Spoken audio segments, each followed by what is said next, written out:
Damon Fordham, professor of history at Virginia College in Charleston, South Carolina, as well as an author of 3 books on history and a lecturer. Now, one of the great unsung heroes of American history, or heroines if you will, was a lady who lost her life in the fight for the rights of African Americans to vote and live in human dignity. And her name was Viola G. Liuzzo. And this is a picture of her. Now, hold up, some of you might be saying. Wasn't she white?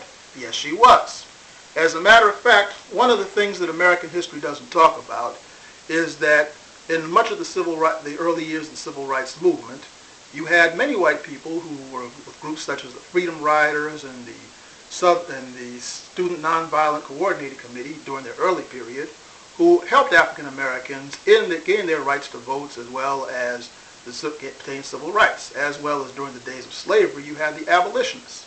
And these type of folks aren't often talked about today. And I think that everyone should get their due credit for their contribution. Now, Viola Liuzzo was born Viola Gray, as a matter of fact, on April the 11th, 1925, in a place called California, Pennsylvania. Yep, that is a real town, all right. Her father was a World War I veteran who had lost his hand in a mining accident, and her mother was a teacher. Now, since she was born in 1925, that meant that when she was 4 years old, America was hit by the Great Depression, which was a period where the stock market crashed and up to 1 out of 4 Americans were unemployed. Now, as a result, Viola's parents moved to the South. Her father was originally from Tennessee, so they spent several years moving from town to town in Georgia and Tennessee. Now, most people, as they're growing up, tend to go along with the established social order of the day. They feel that everybody knows better than them, so therefore what the majority is saying is right. Well, Viola, and then sometimes you have people who say, even as children, look at things around and say, hey, wait a minute, something's wrong.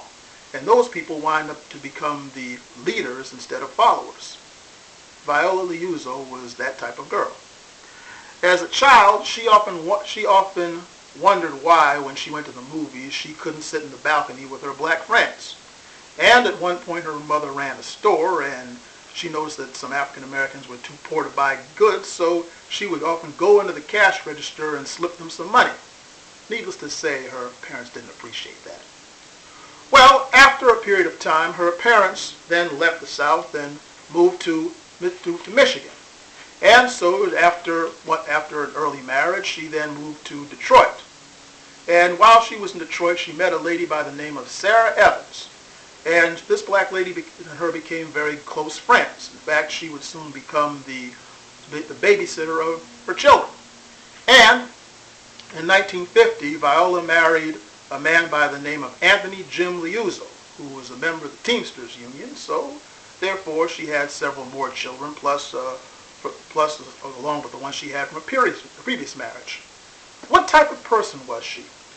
Her son, Tony, recalled a camping trip that they did one year, where they were out in the woods, and she loved going out hiking and things like that.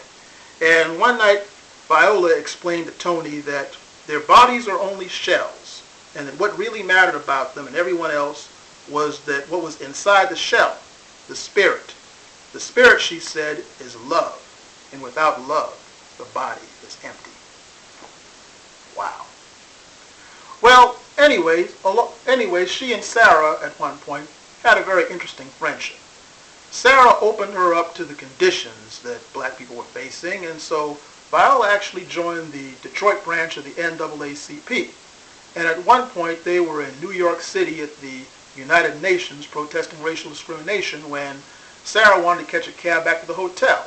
So Sarah, being black, she would go out and wave her hand to call down a cab, but the cabs would pass her by. So Viola went out, waved her hand, and the cab stopped. And so the cab saw Sarah and was about to go away, whereas Viola, shall we say, gave her a piece of her mind, so to speak. Anyway, in 1965, you had the marches going on in Selma, Alabama, protesting the fact that blacks were not allowed to register and vote. And as many of you know, the A lot of people were clubbed and beaten by Sheriff Jim Clark and men such as the Public Safety Director of Alabama, Al Lingo, across the Edmund Pettus Bridge. And Martin Luther King came down to help lead these marches that eventually led to the Voting Rights Act. Many of you have probably seen that in the movie Selma. Well, Viola Liuzzo was moved to join these protesters, even though she had a husband and these children and such. And so, at that point, she was taking college classes at Wayne State University. And so she wrote these following words in a note in regard to that. Prior to today, I felt that any personal contribution I might offer to those individuals in distress in Selma, Alabama, was of little or no significance. I have also concluded that even if such efforts should prove at all helpful, they would have to wait until the quarter's end. Nevertheless, upon reading the content of our President's speech today, I am no longer able to sit by while my people are suffering. I examined carefully my own possible reaction if I were one of the Selma victims and not just a spectator. While my people are suffering, by whom she meant humanity. Well, she told her husband and her children where she would be, and she drove down to Selma, Alabama, and provided a lot of assistance to the people, taking them places in her car, helping bring food to them, and marching and so forth. And she was doing just that with a young man by the name of Leroy Morton on the night of March the 25th, 1965, where a car full of Klansmen followed them and eventually pulled up and shot Miss Liuzzo to death. The nation, for the most part, mourned her as a martyr, and Dr. King, as a matter of fact, went to the funeral, as well as on the next episode of Meet the Press that following Sunday, he spoke at length about Miss Liuzzo. However, the Liuzzo family had to face the tragedy not only of the loss of their mother, but foul rumors were soon spread about Miss Liuzzo and what was she really doing down there in Selma and so forth, implying that she was involved with immorality. And you had people who were saying, what kind of mother would leave her husband and children to go down there? What's wrong with her? And so forth. Her children and her husband had to deal with that unfortunate situation. Well, it come to find out, one of the Klansmen in the car who shot Miss Liuzzo was an FBI informant named Gary Thomas Rowe. And soon through the Freedom of Information Act, they found out that not only that was the case, but that J. Edgar Hoover, the head of the FBI, who himself was no friend of the civil rights movement, was going around one of the main people leaking out these sordid false rumors about Miss Liuzzo being, quote, a bad mother and immoral and so forth. So in 1983, the Liuzzo children sued the federal government for negligence and the fact that one of the killers was an FBI agent. However, they lost the suit. In spite of that, though, her children, including her daughter Sally, who I got a good chance to know for the last couple of years, they continue to see to it that their mother's legacy is not forgotten. In Selma, Alabama, there's a marker where Miss Liuzzo was shot. Here you see the marker, and on it is a Confederate flag. It was often vandalized with Confederate flags being painted on it. And so I saw it like that when I went down there in 1998 with a group of teenagers on a field trip to the sites of the Civil Rights Movement. However, I was also there in the summer of 1999 when we were doing a documentary in Mississippi and Alabama called Where Do We Go From Here?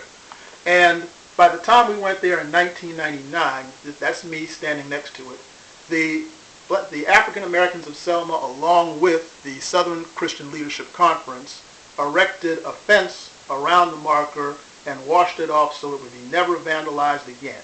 And the marker says, and I quote, "In memory of our sister Viola Liuzzo, who gave her life in the struggle for the right to vote, March 25th, 1965. Now, while I was in Alabama, along with seeing this stone with Viola Liuzzo, we had at one point taken a group of children over to the Holt Street Baptist Church in Montgomery, Alabama, which was the very same church that Martin Luther King called for the bus boycott in the Rosa Parks case. And there were two ministers there, a Reverend James DeClune and a Reverend Abraham Woods. And one of the students asked the ministers if they hated white people for what they experienced during the days of segregation. And I believe it was the Reverend Abraham Woods who said these words. Back then, we had, of course, blacks who were for what we were doing and whites who were against us, but you also had blacks who were against us and going to the Klan and the police and providing information about what we were doing. And you had whites like Viola Liuzzo and many of the freedom riders who lost their lives in these cases.